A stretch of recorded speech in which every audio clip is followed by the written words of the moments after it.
Shortly after 4 o'clock this morning, I spoke to President Zelensky of Ukraine to offer the continued support of the UK, because our worst fears have now come true and all our warnings have proved tragically accurate. President Putin of Russia has unleashed war in our European continent. He's attacked a friendly country without any provocation and without any credible excuse. Innumerable missiles and bombs have been raining down on an entirely innocent population. A vast invasion is underway, by land, by sea, and by air. And this is not in the infamous phrase, some faraway country of which we know little. We have Ukrainian friends in this country, neighbours, co-workers. Ukraine is a country that for decades has enjoyed freedom and democracy and the right to choose its own destiny. We and the world cannot allow that freedom just to be snuffed out. We cannot and will not just look away. It's because we've been so alarmed in recent months at Russian intimidation that the UK became one of the first countries in Europe to send defensive weaponry to help the Ukrainians. Other allies have now done the same, and we will do what more we can in the days ahead. Today, in concert with our allies, we will agree a massive package of economic sanctions designed in time to hobble the Russian economy. And to that end, we must also collectively cease the dependence on Russian oil and gas that for too long has given Putin his grip on Western politics. Our mission is clear.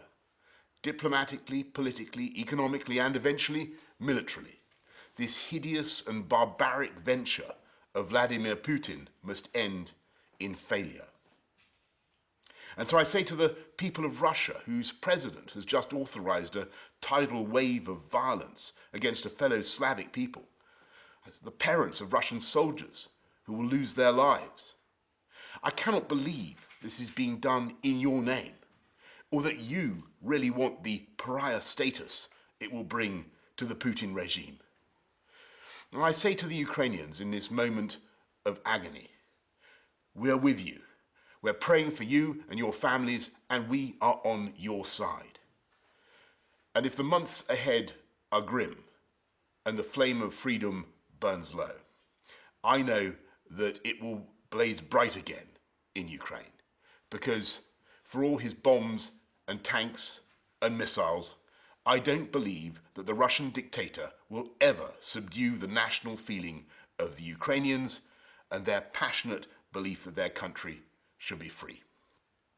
I say to the British people and all who have heard the threats from Putin against those who stand with Ukraine, we will of course do everything to keep our country safe. We're joined in our outrage by friends and allies around the world. We will work with them for however long it takes to ensure that the sovereignty and independence of Ukraine is restored. Because this act of wanton and reckless aggression is an attack not just on Ukraine, it's an attack on democracy and freedom in Eastern Europe and around the world.